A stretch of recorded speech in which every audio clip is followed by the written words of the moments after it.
He's awake. Fremine, how do you feel? Lynette. We're all here. Where am I? The infirmary, at the Fortress of Meripede, Mr. Fremine. And you are no longer in any danger. How do you feel? Don't push yourself if you're not feeling up to it. Traveler. Paimon. It's been so long. The sea. There's something wrong with the seawater. Shh, it's okay. We can talk about it after you've recovered. No, listen to me. This is really serious. There's primordial seawater mixed into the regular seawater. I don't know why it's there, but no one should touch it. Pipes. Right, the pipes. It's all coming back to me now.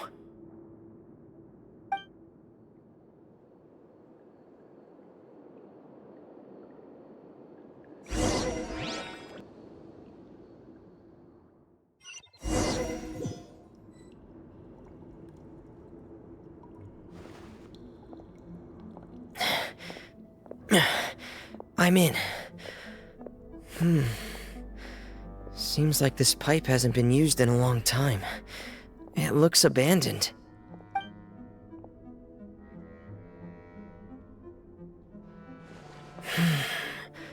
Where could Master Child be?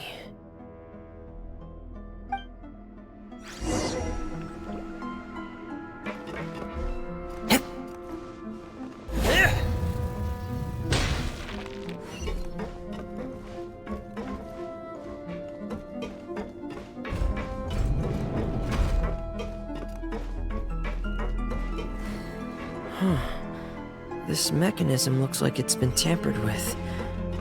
Could he have done it?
This is where the water starts.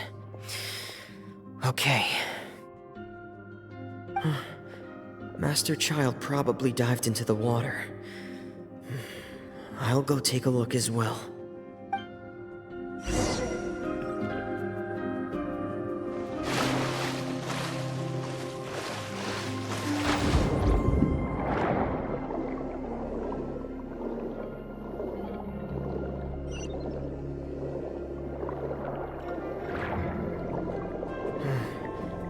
The vegetation here is a bit more sparse. These traces aren't natural.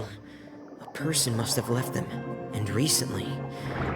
I should be going in the right direction. There are traces here too. I need to keep going. The traces are gone, but I don't see where he could have gone from here. Wait, what the?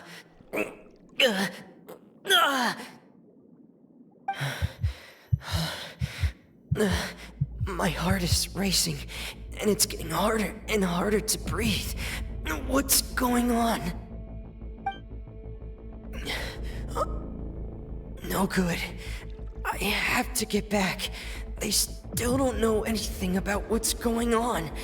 If I turn back right now, I should still be able to make it.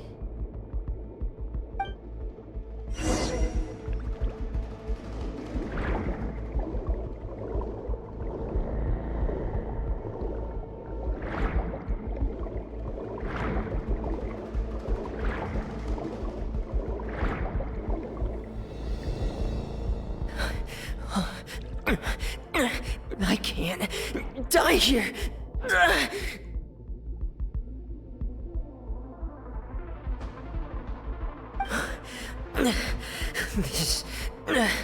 This is bad. I'm feeling worse and worse, and I'm still underwater.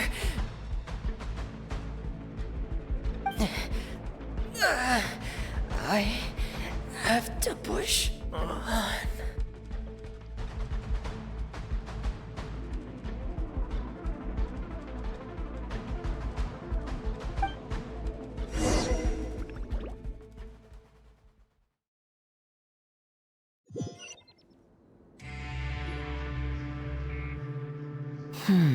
So, in other words, the trail you were following vanished, and you had no idea where Master Child could have gone, but there was also no obvious place for him to have disappeared to.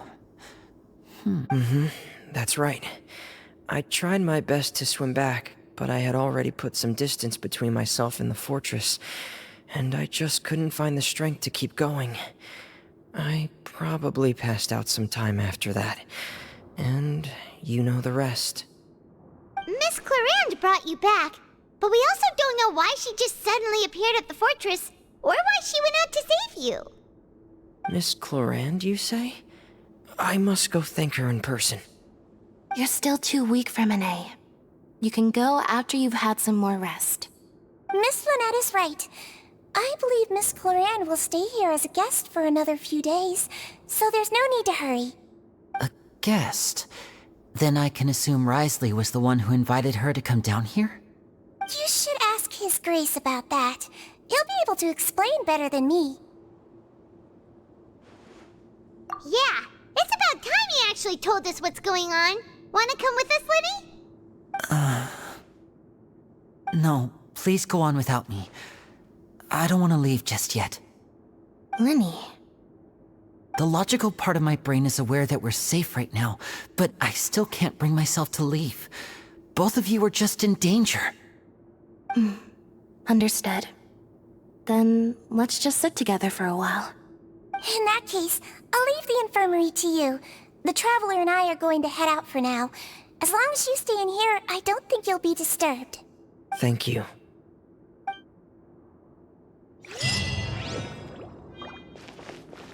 More speed.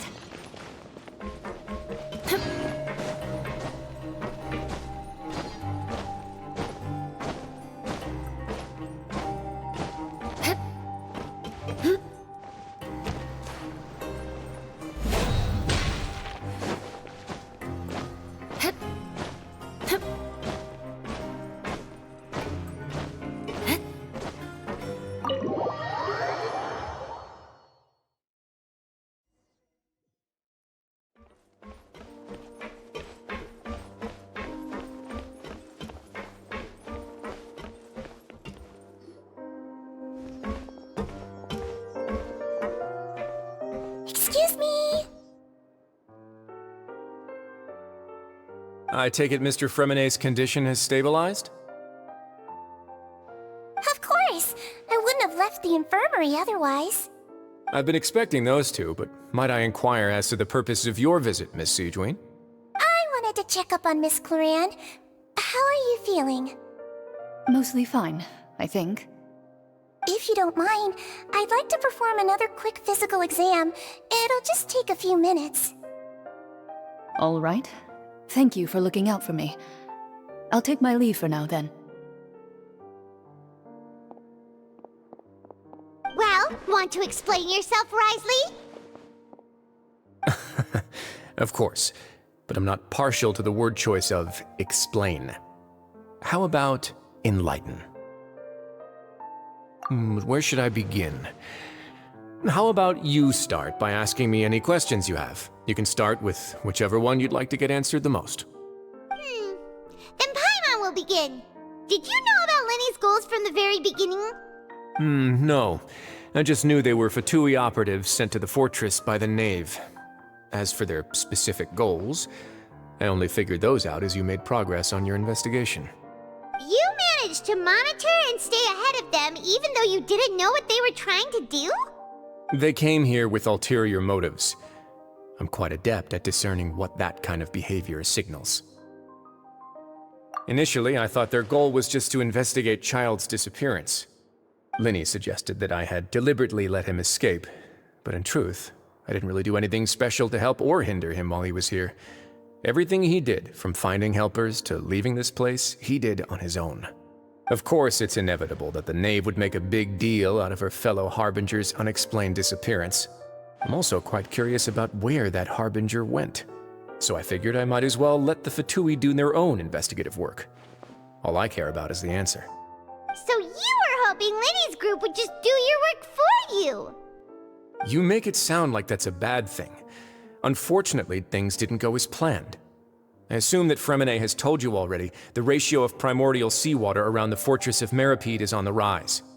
The Forbidden Zone has always been Linny's target, and you got roped into that investigation after running into him. I began to intervene out of concern for your safety, and also to prevent the fortress from becoming entangled in more irksome matters. Are the rumors true? That you're also a former criminal? Now, why would you put it like that? Isn't staying here all day and serving as the manager of the fortress a kind of sentence unto itself? Another form of prison? I just happen to have some support from the rest of the inmates, that's all. Oh, right! Paimon wanted to ask, who invited Cloran down here? Me, of course. I paid her good mora to come down to the fortress for some field work. As a champion duelist, Miss Cloran could be considered to be an independent party. I needed to find an exceptionally capable person to help me get through the impending crisis. And saving Fremine was part of that crisis? You can think of it like that, yes. Credit where credit is due, that boy is quite adept at diving. Had conditions not been as hostile as they were, he probably would have found the missing Harbinger already. That's not something you should be asking after. Neuvillette only asked you to investigate Child's whereabouts. All I need to prove to you is that the Forbidden Zone had nothing to do with the Harbinger's disappearance. That should be clear now that you've spoken to Fremine. But we've already uncovered that there's something wrong with the infirmary, and we've answered a bunch of questions that you threw at us. Isn't it about time that you answer our last question in return? You make a compelling case. Do you really want to know the answer that badly? Yeah, Paimon really wants to know. Even if the truth may not be pleasant? Follow me.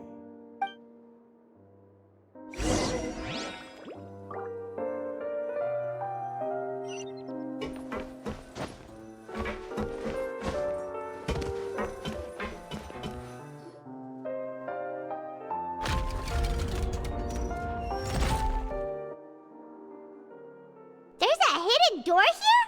And a whole basement behind it? Huh. You're pretty good at hiding stuff, Risley.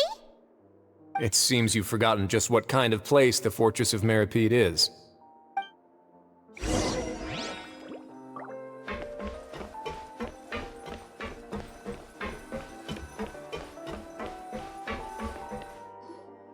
Stand on the central plate. Wait, is there a secret mechanism or... Whoa!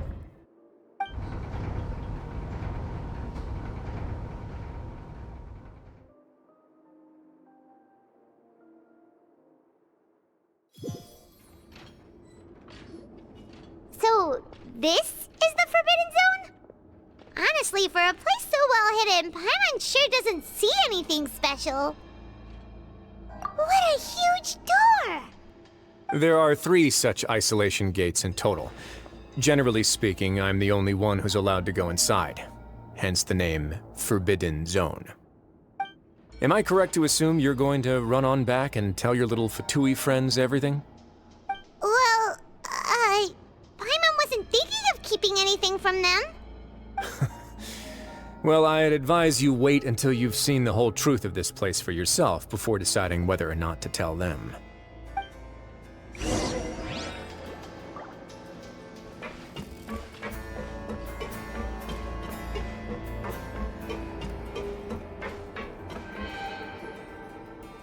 Huh. So there's a switch on the side. Stand back.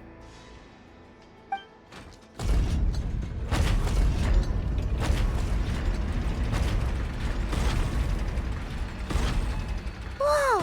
They all just went up one by one! Go on, have a look.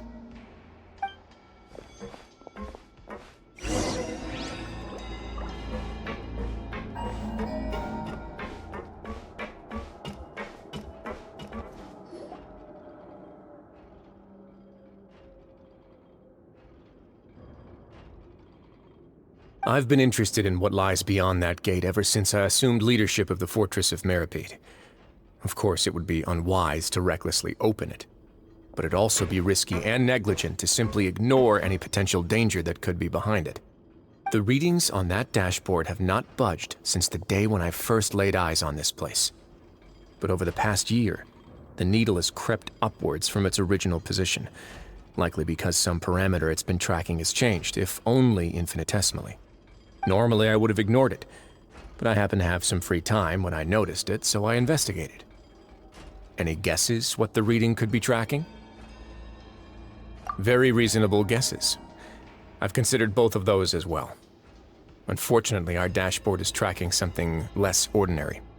The temperature should vary with weather and climate changes, so for something that rarely shifts, the water pressure is more likely. We ran a few tests to increase the pressure from the outside, but the readings didn't change at all. Later on, a few more possibilities occurred to me, such as a potential connection with the primordial sea. I began to make a few preparations based on that hypothesis. Over the past few days, the needle has moved again.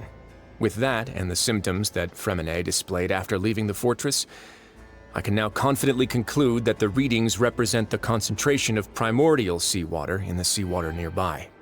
The concentration of primordial seawater? But we're already under the sea! And that is precisely the problem. We're at the bottom of the sea, and now we're surrounded by toxic seawater. Somehow, primordial seawater got mixed in, and the concentration is steadily rising. Yes, that's very likely. But forget about the two of us! Not even Novelette knows where the primordial sea could be, much less where we could find and plug a leak. Oh. Oh! Seems like you've figured it out. I believe the primordial sea lies directly beneath this sluice gate. For some reason, the primordial seawater levels have risen significantly, and it's now very close to us. The indicators are now red. Although the gate still stands, some primordial seawater has already leaked out and mixed into the sea around us. If this continues, soon it will no longer be able to hold back the primordial sea at all. Yeah, you know what the legends say. If this place falls, then everyone in Fontaine will be turned into puddles in the span of a night. But that's just too weird! Why would the Fortress of Meripede be built right above a sluice gate for the primordial sea? Who built this place anyway? Your expression tells me you think this might be part of a vast, complicated conspiracy. To be honest, you might find the actual answer may be exceedingly boring. It's just that the secret of the Forbidden Zone had been long forgotten by the nation before I rediscovered it with my research. There's no single founder of the Fortress of Meripede in any traditional sense. What we know about its history has been left to us by the people who used to live here. When the previous Hydro Archon Egeria ruled the land, all convicted criminals from Fontaine were exiled. The people drove the criminals away like a wolf pack chasing away the banished. The criminals received no sympathy of any kind from the people. They were exiled to the desolate seaside, where they experienced only pain, struggle, and the bone-chilling cold. Some of them began to repent, and prayed to the Hydro Archon, asking if there was still anything they could do. The Hydro Archon took pity on them, and said, "You may go guard my secret, deep underneath the waves." And so, leaning on the power of the Hydro Archon, they gathered underneath the sea and began to build a fortress. They became a community down there in the deeps, and over the years helped it to grow. As the number of exiles increased, more and more people joined the community. When the first group of exiles died, they left the yet unfinished fortress to their successors. The Hydro Archon continued to lend her support, allowing the fortress and what it stood for to continue growing ever larger. Before long, this dark underwater fortress became the sinner's only home. And with that, the people here stopped referring to the fortress as a prison. They saw themselves as repenting sinners who would regain their freedom once they had sufficiently redeemed themselves. But as time went on, people also realized that the fortress was a lonely place. Once they had gotten used to life here, they could no longer feel comfortable living in the overworld. Once they had finished serving their sentences, some people left and some others chose to stay. They'd find some idle position and let their withered souls fade away with the ancient secrets of the past. After many, many centuries, few people still remember the reason for the fortress's founding. Now they just see it as an integral pillar of Fontanian society, as the place where criminals deserve to be sent. Now and again, researchers manage to break one law or another and live out their days in the fortress. I learned all this from an elderly historian. Everyone else just thought he'd made it all up. But now you know every part of that history is true. Indeed. It's just as the prophecy says. If this gate fails, then everyone will be dissolved into the sea. To be frank, not really. But sadly, that hasn't stopped this prophecy from proving all too accurate. Prophecies are troublesome things. Just hearing one will create the first wave of panic. Seeing signs of it will bring about the second, and actually witnessing it in real time, the third.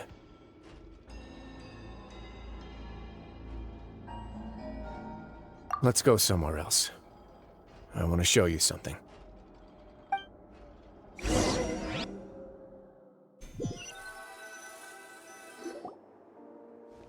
This is it. Your Grace, perfect timing. The results from our last round of experiments have... Wait, Jurier, he's not alone! Huh? Lorvine and Jurier? No need to panic, you two. I've already told them about our plan. What? After you warned us not to tell a single soul about any of this? I'm skeptical as well. Are you sure they are trustworthy? The results speak for themselves, don't they? These two may already know more than you could ever imagine. All right then, if Your Grace insists. They seem harmless enough, so I'll trust them for now. Well, how about some reintroductions? This is Jurier, one of the highest-ranked researchers from the Fontaine Research Institute. He used to work under Edwin. I trust that you've heard of Edwin? Oh, good. Saves me a bit of time explaining. Edwin's main areas of research were archaeum and gravimeters. As his assistant, Jurier is quite familiar with them as well. I hired him to be my technical consultant. You want to blow up the fortress of Meripede? Ah, what a lovely idea. I'm already imagining it in my head. Gotta admit, I'm tempted as well. Guys, focus! Focus!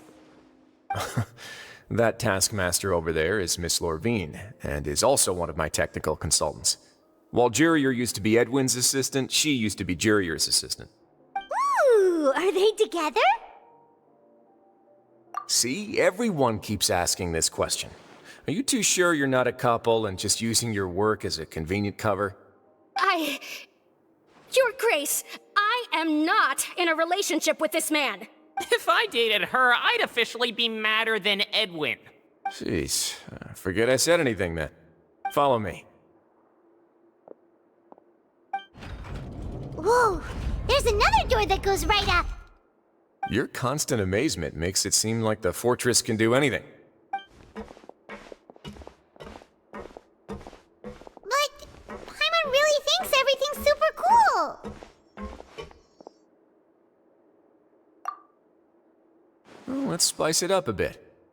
And here you go.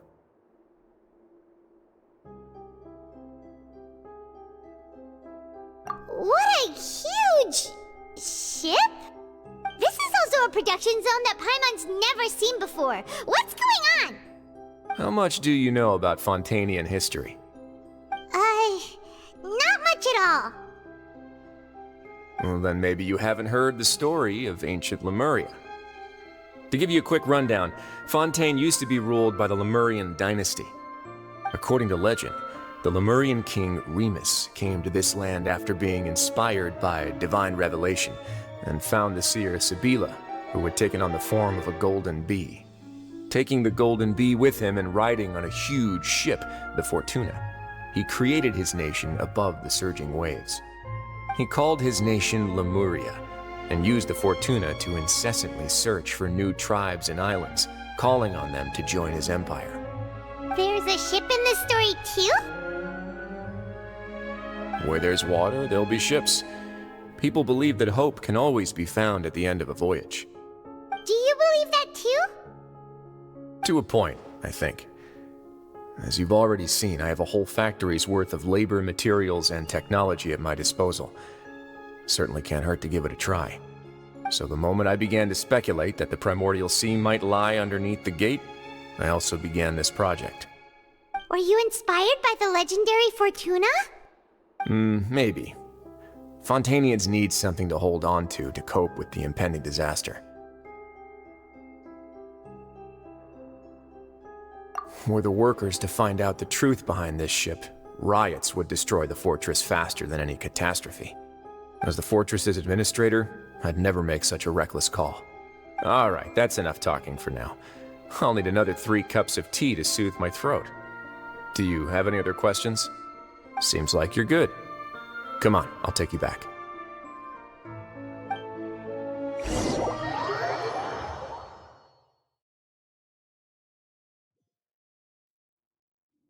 I'll leave you here for now. Oh, thank you so much. No worries. But don't forget, it's up to you whether or not you want to share what you just saw. What you do from here on out will likely affect those 3 as well.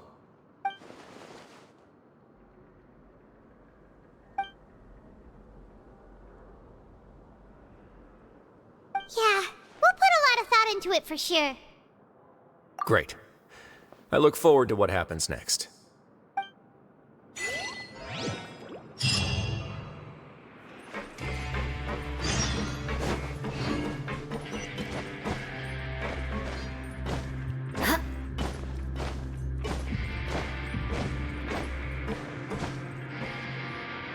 We're back! Welcome back. Do you want a cup of tea? How can you be so much like Risley, always drinking tea? Huh. Actually, now that you mention it, I just remembered something now. While I was sedated, I could still barely hear 2 people talking next to me.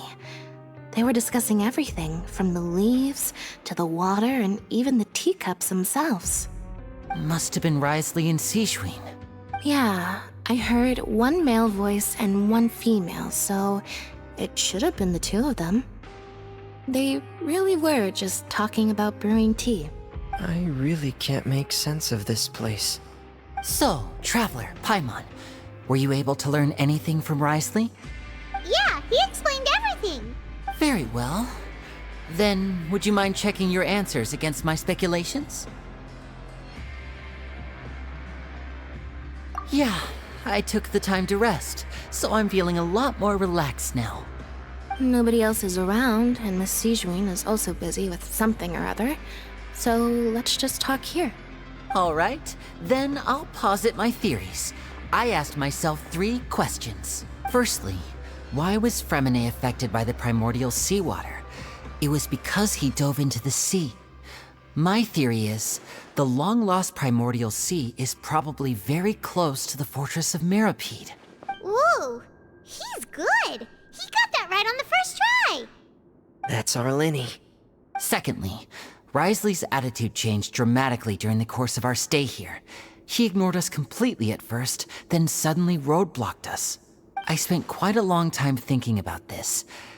If he has been monitoring the Fatui since the very beginning, he probably ignored us at first because he was hoping we could find Master Child for him. What's more, The Fortress of Meripede is not part of Fontaine's court system, nor does it report to Udex Nervulet. Wriothesley is basically the king of a no-man's land. As long as the fortress doesn't do anything about Master Child's disappearance, Father can use it to pressure the Fontaine authorities. And while the two factions are pitted against each other, Wriothesley will be free to move between the parties of interest. If I had to guess, he probably has something that he's working on himself. It's likely related to the secret of the infirmary, but I just can't think of what it could be. You're super smart! Thanks so much. Then finally, there's the last question. If Wriothesley does have a plan, what could it be? All I know for now is that his plan probably has something to do with the changing nature of the seawater.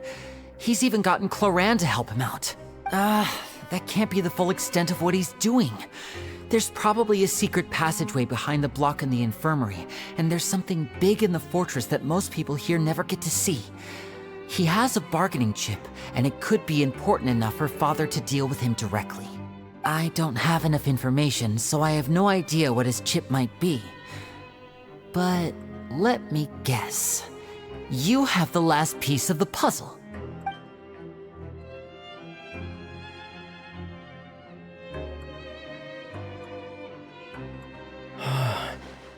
I can't believe it. The sea will engulf everyone. Just like the prophecy said.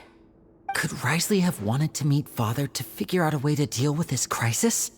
If you remember, I once mentioned that Father sees the House of the Hearth as her base of operations, and she truly wants to resolve the crisis.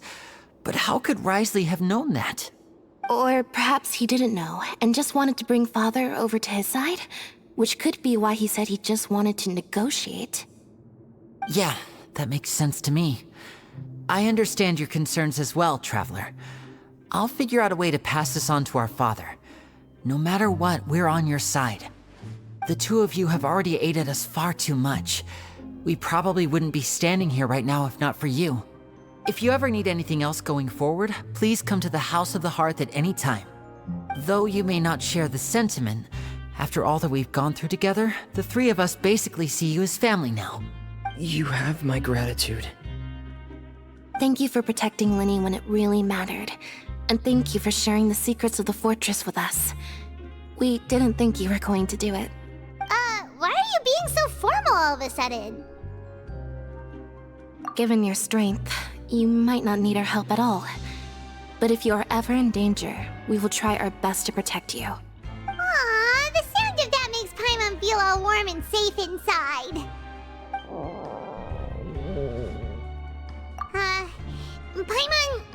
Paimon's hungry. Oh, you've done so much already. Go get some food. Alright, then we'll catch you guys another time.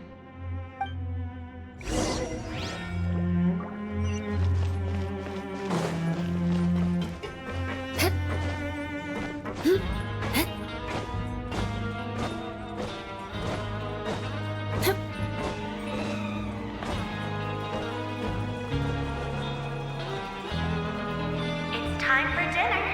Welfare meals now being served at the coupon cafeteria.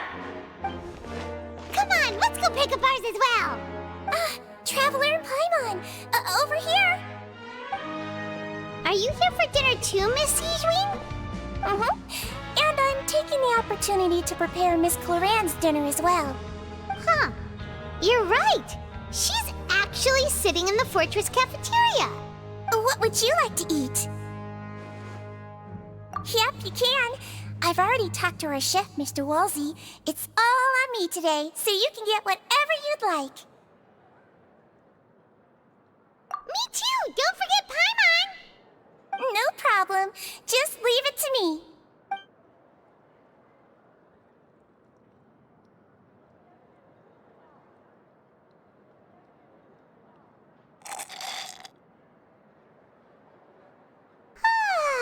So delicious. Is this how it feels to be freeloaders? Wait a second, we did do plenty of work after all. Feeling full yet? How's the food? Delicious. I'm so glad to see you all so happy. Oh, see, the expression on your face just now? The muscle here just moved, which suggests that you're feeling quite relaxed at the moment. Sigewin, do you do this to help your patients or to better understand human beings? A bit of both, I suppose. I'm a Melazine, which means I'm very different from human beings. I must know what you're thinking if I want to take good care of you. You're really good at taking care of people. Even though you're so short, you still talk and act like an older sister. Really? You're reminded of an older sister? That's great to hear. Oh, and what did you mean back in Risley's office? When you said that you were protecting Linny and his siblings as well? Oh, that. I just asked His Grace to look out for those children, especially that diver boy. I was getting a bit worried after hearing that something was wrong with the water. Thankfully, Glorand is very strong and managed to save him in the nick of time. His Grace also sealed the pipes after Glorand left, to make sure that Linny wouldn't impulsively chase after his brother. Although the path was blocked, we still stationed some guards there to stop anyone from approaching. They were instructed to only open the door once Miss Glorand had returned. Oh, and I was keeping an eye on Mr. Linny as well. We had to press him, but we couldn't allow him to be in any real danger. You were all super considerate and really thought everything through. It's just what we do down here at the fortress. At least this has been His Grace's style for as long as he's been the leader. Oh, I really wish Monsieur Nervula would come down here more often too. I feel like he'd like it here, with all the darkness and chaos.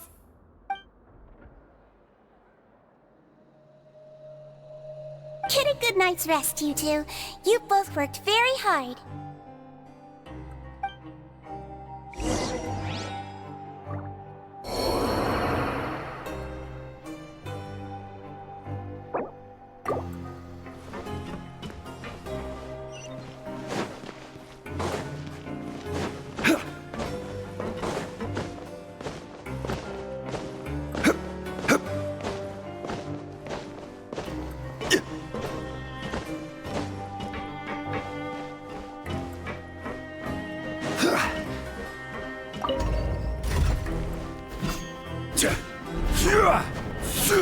Yeah!